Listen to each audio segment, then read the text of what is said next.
17 का 1, 400 रुपए का 2 वर्ष में चक्रवृद्धि ब्याज 441 रुपया होने से प्रतिशत वार्षिक चक्रवृद्धि ब्याज दर कितनी होगी वह लिखें। इस टाइप का क्वेश्चन हमेशा आता है 2 मार्क्स में। 2 मार्क्स का क्वेश्चन इस तरह का देता है तुम लोग को, ऑब्जेक्टिव टाइप क्वेश्चन है ना। तो 400 रुपये का, हालांकि इस टाइप का सब हम तुम लोग कराए 6.1 में, उसी टाइप का ये होगा, लेकिन फिर भी हम इसका सॉल्व करा दे रहे हैं।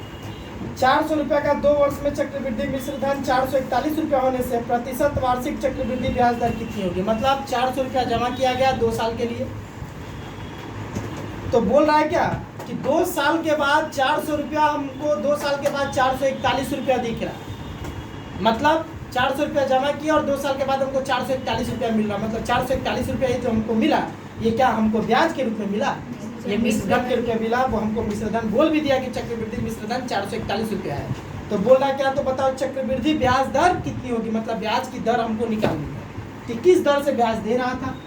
तो यहाँ पे हमको मूलधन दे दिया हुआ है 400 रुपया, 400 रुपया जमा किया गया, और इस 400 रुपया का मिश्रधन मेरा हो जा रहा है 441 रुपया, और समय जो है वो हमको दे दिया हुआ है 2 वर्ष।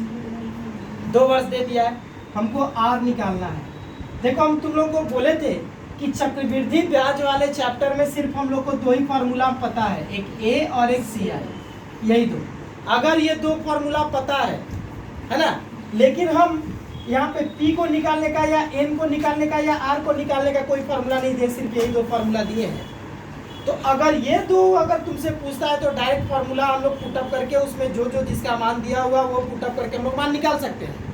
लेकिन अगर ए और सी आई को छोड़ करके अगर आर का मान निकालना हो, बा एन का मान, बा पी का मान, जैसे कि 6.1 में हम कराए हैं, निकालना हो तो कैसे निकालेंगे, इसका क्या तरीका है। तो तरीका 2 बताए थे हम वहाँ पे, जिसमें सबसे इजी तरीका ये था कि अगर आर एन पी इन तीनों में से अगर कोई निकालना हो तो तुम लोग देखो कि सवाल में तुमको क्या दिया है। अगर ए दिया है तो ए का फार्मूला पुटअप करके सवाल में फार्मूले में जो जो मान है वो पुटअप करके बैठा दो, एक इक्वेशन बनेगा और आंसर निकल जाएगा। और अगर सी आई दिया हुआ है तो सी आई का फार्मूला पुटअप करो और जो जो मान दिया होगा उस मान को पुटअप करो, एक इक्वेशन बनेगा और सवाल का आंसर आ जाएगा। तो यहाँ पे क्या होगा, देखो ए दिया हुआ है तो हम लोग ए का फार्मूला पुटअप करेंगे। तो ए का फार्मूला हो जाता है P into 1 plus R by 100 का पावर एन।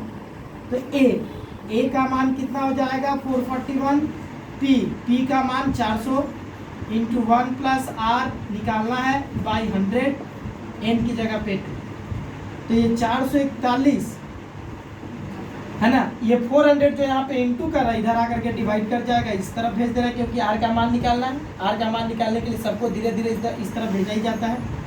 इधर हो जाएगा 1 plus R by 100 whole power 2। इसको हम सॉल्व भी नहीं कर सकते हैं क्योंकि आर का मान पता नहीं। अब देखो ये कटने से कटेगा ही नहीं, तो देखो यहाँ पे आर का मान निकालने के लिए पावर हटाना पड़ेगा। तो हम यहाँ पे पावर हटाने का 2 तरीका बताए हैं। एक, दोनों तरफ पावर का, देखो पावर को हटाना है तो दोनों तरफ पावर समान दिखा दो। मतलब आर का मान निकालना मतलब बेस में दिखाना है, बेस का मान निकालना है। तो दोनों तरफ बेस का मान निकालना तो पावर समान दिखा देंगे तो बेस समान हो जाएगा। या फिर अगर हमको तुम्हारा पावर को अगर मान निकालना है तो बेस समान दिखा देंगे। समझ में आया? अगर बेस का मान निकालना है तो पावर समान दिखाएंगे और पावर का मान निकालना है तो बेस समान दिखाएंगे। या फिर यहाँ पे हम लोग एक तरीका और भी कर सकते हैं, जैसे यहाँ से अगर हम लोग अगर यहाँ से अगर आर का मान निकालना है इसको तो स्क्वायर हटाएंगे, स्क्वायर हटता है तो बराबर के उस तरफ का वर्गमूल निकल जाता है। तो तुम लोग वर्गमूल ही निकाल दो, तो बराबर के इस तरफ का जब वर्गमूल निकलेगा, स्क्वायर रूट जब निकालेंगे इसका, स्क्वायर रूट निकालेंगे तो 441 का स्क्वायर रूट आ जाएगा 21 और 400 का 20। इसको अगर सिखाना नहीं पड़े हमको, अगर किसी को नहीं समझ में आया कि कहाँ से आया तो दिखा दे रहे हैं यहाँ पे। 441 का स्क्वायर रूट निकालेंगे तो कैसे निकालेंगे, पहले 441 का यहाँ पे गुणनखंड निकालो। तो ये जाएगा तुम्हारा 3 से, 3 एकम 3, 3 चौके 12, 3 7 21, फिर 3 से जाएगा 3 चौके 12, 3 9 27, फिर ये 7 से जाएगा 7 से 49। तो 441 का जब वर्गमूल निकलेगा तो इसका गुणनखंड यहाँ पे बैठा देंगे 3 इंटू 3 इंटू 7 इंटू 7। तो 2 तो 3 का 1 तो 3 निकल जाएगा, 2 तो 7 का 1 तो 7 निकल जाएगा। तो 7 से 3 का इंटू हो जाएगा 21। उसी तरह से 400 का भी निकाल लेंगे, आएगा 20। 400 का भी दिखा दे, नहीं तो ये हो जाएगा तुम्हारा 21/20। अब देखो यहाँ से अगर r का मान हमको निकालना है तो r/100 इधर जैसा तो ऐसे रहा, 1 को इस तरफ भेज दे रहे, तो 21/20 1 इधर आएगा तो प्लस के फॉर्म में, तो इधर आकर के माइनस हो जाएगा, तो इधर हो जाएगा तुम्हारा, यहाँ दिखा रहे फिर r/100 इक्वल टू, इसको हम लोग सॉल्व करेंगे कैसे, तो 20 से 1 को इंटू करेंगे, जितना आएगा उतने में से इस 21 में से उसको माइनस कर देंगे, तो 20 से 1 को इंटू करेंगे 20 अब 21 से माइनस हो जाएगा तो हो जाएगा 1, और नीचे 20 जैसा था वैसे जाएगा। अब तुम चाहो तो नीचे नीचे काट दो, ऊपर ऊपर काट दो, या क्रॉस इंटू करके तुम अपना सॉल्व करो। तो हम लोग मान लो कि अगर नीचे नीचे काट दे तो 20 से ये 1 टाइम और ये 5 टाइम, अब यहाँ से क्रॉस इंटू करेंगे तो r से 1 का इंटू होकर के r और 5 से 1 का इंटू होकर के 5, मतलब r का वैल्यू 5 निकल गया, मतलब ब्याज दर मिल गया हमको कितना, 5%। ये हो गया मेरा। क्वेश्चन नंबर 17 का 2, वार्षिक निर्दिष्ट प्रतिशत चक्रवृद्धि ब्याज दर पर कुछ रुपया n वर्ष में 2 गुना हो जाता है, तो कितने वर्ष में वह 4 गुना हो जाएगा। बोल रहा है क्या कि हम कुछ रुपया जमा कर रहे हैं, तो कुछ रुपया जमा करने के बाद वो रुपया n वर्ष में मेरा 2 गुना हो जा रहा है। 2 गुना होने का मतलब हम अगर 100 रुपया जमा कर रहे हैं तो n वर्ष तक रखने के बाद वो रुपया मेरा 200 रुपया बन जा रहा है। तो अगर 100 रुपया जमा कर रहे हैं और 200 रुपया हो जा रहा है, तो ये 200 रुपया जो हुआ मेरा, 2 गुना रुपया जो हुआ, ये 2 गुना रुपया 200 रुपया मेरा क्या कहलाएगा, ब्याज मिश्रधन। 100 रुपया जमा किया और 200 रुपया हम पा रहे हैं, तो 200 रुपया मेरा क्या कहलाएगा, मिश्रधन कहलाएगा। 2 गुना रुपया जो मेरा हो जा रहा है वो मिश्रधन कहलाएगा। तो मिश्रधन जो 100 मतलब 200 रुपया जो हो रहा है, तो उसमें 100 रुपया मेरा ब्याज है और 100 रुपया मेरा मूलधन है। 100 रुपया जो हम जमा किए थे वो है, और एक्स्ट्रा जो 100 रुपया है वो मेरा चक्रवृद्धि ब्याज है। कितने समय तक का, n वर्ष का। क्वेश्चन कहने का मतलब ये हुआ। तो बोल रहा है कितने वर्ष में वो 4 गुना हो जाएगा, मतलब उस रुपये को कितने समय तक रखेंगे ताकि वो रुपया मेरा 4 गुना हो जाएगा। मतलब अगर 100 रुपया जमा करते हैं तो 4 गुना वो रुपया मेरा हो जाएगा, मतलब 400 रुपया हो जाएगा। तो देखो कैसे करेंगे इस सम को। यहाँ पे तुमको मूलधन पता ही नहीं कि कितना रुपया है, तो यहाँ पे P जो है ये तुमको नहीं दिया होगा, तो 100 रुपया मान लो। 100 रुपया मान लें कि 100 रुपया जमा किया गया, और जब 100 रुपया हम जमा कर रहे हैं तो कुछ समय के बाद, कितने समय के बाद, टाइम जो है यहाँ पे मान लो कि टाइम यहाँ पे T से दिखा रहे हैं कितना, n वर्ष। n वर्ष के बाद मेरा रुपया कितना हम मेरा मिल जा रहा है, 2 गुना। 2 गुना का मतलब 100 रुपया जमा किए हैं तो 2x रुपया हमको मिल रहा है। ये 2x रुपया मेरा क्या कहलाएगा, मिश्रधन कहलाएगा, अमाउंट कहलाएगा। अच्छा, चक्रवृद्धि ब्याज दर भी तुमको नहीं दिया होगा, तो चक्रवृद्धि ब्याज दर को तुम लोग मान लो कि चक्रवृद्धि ब्याज दर तुम्हारा जो है वो r ही है, r% वार्षिक लेकर के ही चलो। यहाँ पे चक्रवृद्धि ब्याज दर r% ले रहा है, चाहे तुम इसको r ले लो और इसको y दिखा दो, y% वार्षिक दिखा दो, जो तुम्हारी इच्छा। तो देखो, तो बोल रहा है क्या कि कितने वर्ष में 4 गुना होगा। पहली बात, हमको देखो कोई मान दिया नहीं है, कोई कंप्लीट मान हमको दिया नहीं है, तो आखिर सवाल कैसे बनेगा। तो सवाल बनाने के लिए तब हम लोग करेंगे क्या, हमको CI तो दिख नहीं रहा है, यहाँ पे CI तो दिख नहीं रहा, तो CI जब नहीं दिख रहा तो CI का फॉर्मूला लगेगा ही नहीं। इसका फॉर्मूला तब अप्लाई करेंगे, A दिख रहा तो A का, तो A का फॉर्मूला पहले अप्लाई करके हम सम को देखेंगे क्या क्या होता है। Equal to P × 1 + r/100 whole power, मान लो कि T ही रख देते हैं, T रखो चाहे A नहीं रखो, जैसे है। तो A की जगह हो गया 2x, और P की जगह पे x, और 1 + r की जगह पे हम रख देंगे y कितना 100। n की जगह पे समय n ही रख रहे हैं, n वर्ष से दिया हुआ है। देखो बोथ साइड, अब ये x को इस तरह भेज देगा, तो ये 2x, ये x इधर आएगा, तो इधर इंटू करा तो इधर डिवाइड किया, और ये हो जाएगा 1 + y/100 का होल पावर, x से x कट जाएगा तो 2 = 1 + y/100 का होल पावर n हो गया। ये मेरा हो गया इक्वेशन नंबर 1। ये हो गया मेरा क्या, इक्वेशन नंबर 1। अब देखो इक्वेशन नंबर 1 हो गया। यहाँ पे हमको क्या निकालना है, समय को निकालना है, कितने वर्ष में वो रुपया मेरा 4 गुना होगा, यही हमको समय को निकालना है, समय यही हमको निकालना है। तो अब हम फिर से यहाँ पे क्या कर रहे हैं कि अब माना टी वर्ष में, यहाँ पे कैपिटल टी लिख दो, कि अब माना टी वर्ष में वह रुपया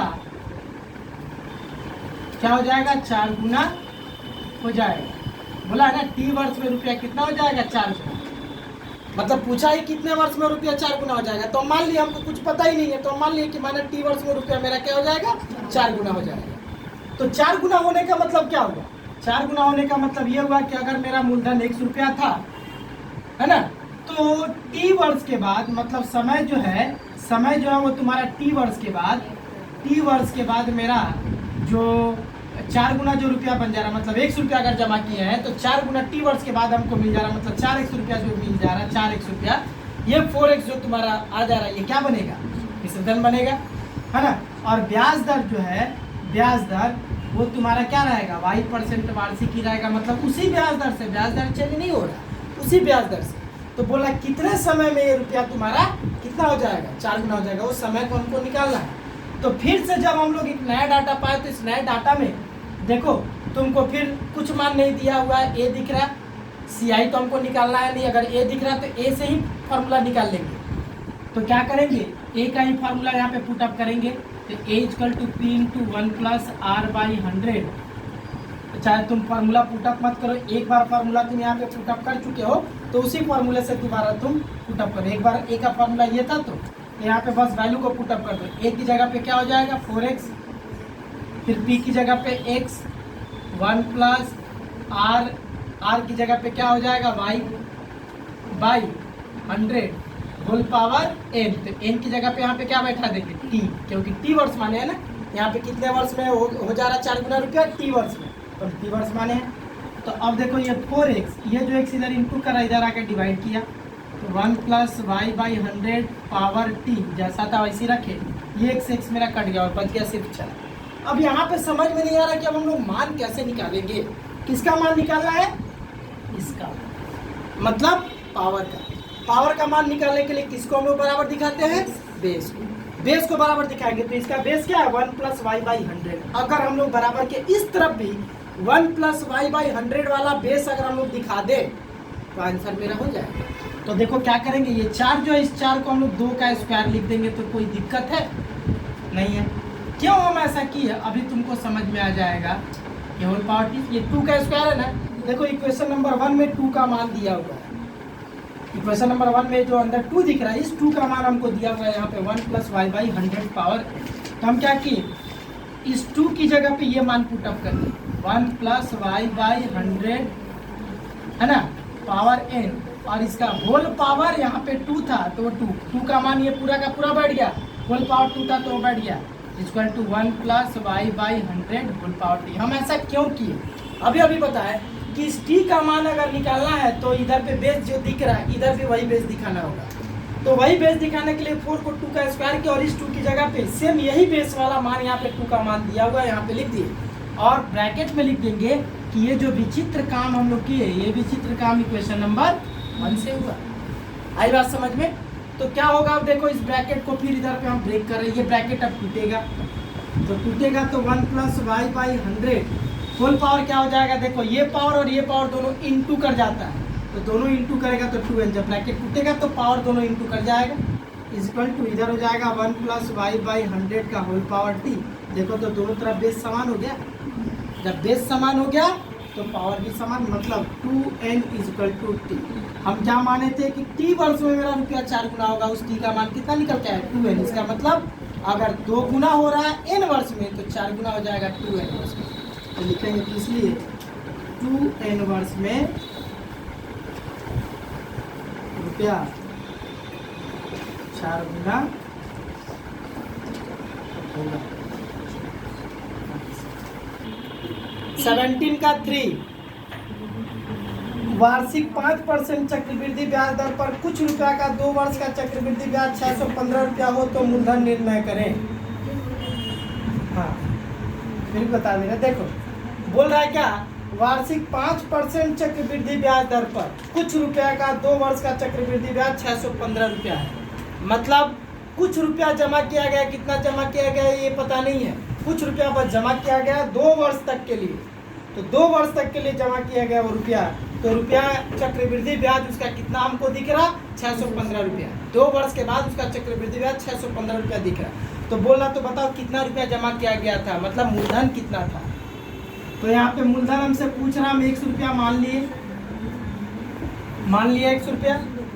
हमको CI दिया हुआ है चक्रवृद्धि ब्याज कितना, 615 रुपया, 615 रुपया दिया हुआ। उसके बाद हमको समय दे दिया हुआ कितना, 2 वर्ष।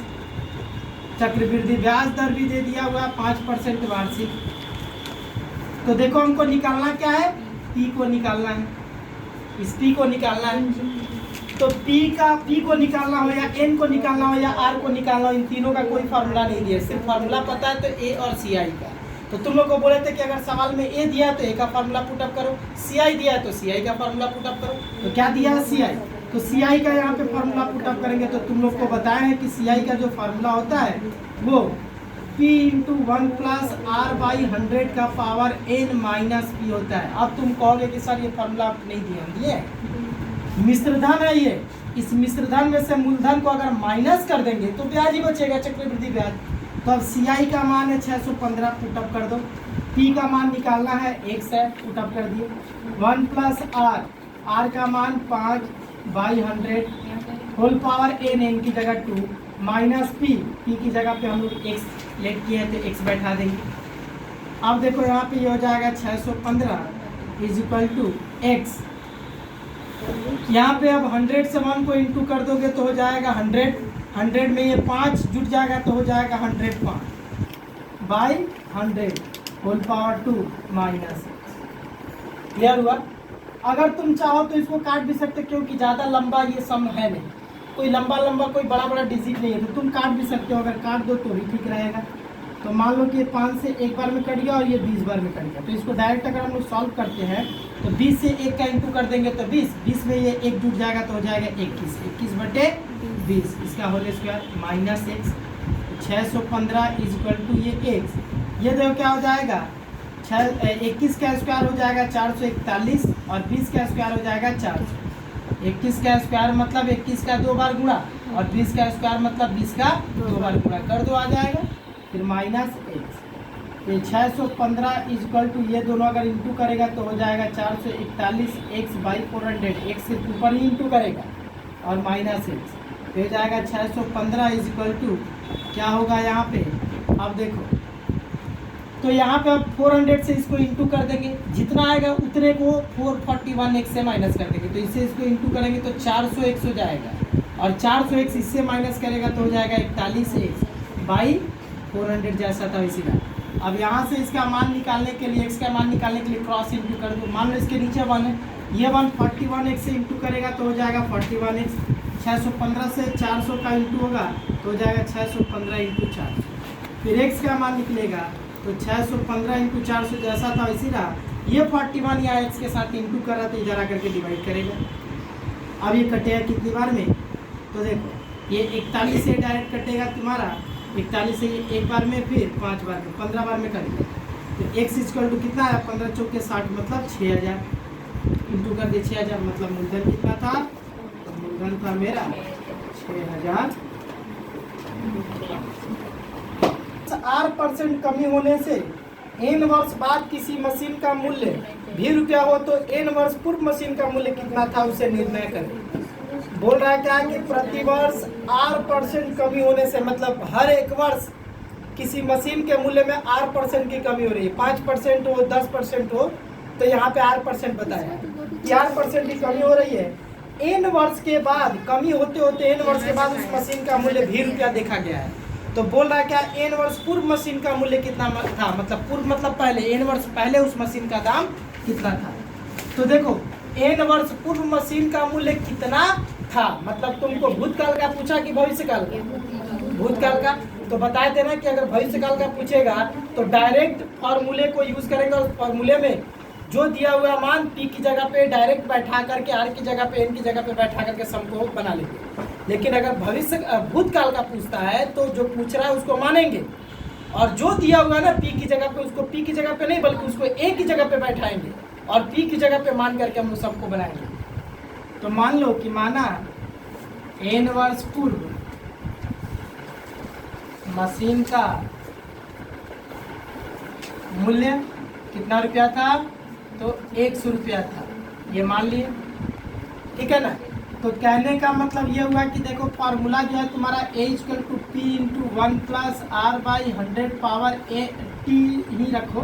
तो ये जो फार्मूला है तुम्हारा, तो इस फार्मूले में a की जगह पे क्या बैठाएंगे, v, क्योंकि वहाँ पे v दे दिया तुम्हारा, v जो दिया वो p की जगह पे नहीं है, वो a की जगह पे है। तो p की जगह पे किसको लिखेंगे, जो माने हैं, जो माने है वो p की जगह पे आएगा, और जो दिया हुआ है वो a की जगह पे चला जाएगा, क्योंकि ये भूतकाल का पूछ रहा है। तो p की जगह पे हो जाएगा x, फिर 1 + r की जगह पे तो r है बाई 100, t की जगह पे कितना है, n है। तो अब देखो यहाँ पे किसका मान निकालना है, x का मान निकालना, क्योंकि n वर्ष पूर्व मशीन का मूल्य 100 रुपया हम माने हैं, तो जाहिर सी बात है इसी x का मान निकालना पड़ेगा। तो देखो x का मान निकलेगा कैसे, x का मान जब निकालेंगे तो जितना सारा पार्ट दिख रहा है, ये सारा का सारा पार्ट ये बराबर के उस तरफ जाएगा, माइनस होगा। मशीन का मूल्य यहाँ पे घट रहा है तो यहाँ पे माइनस होगा, बढ़ रहा होता तो प्लस होता।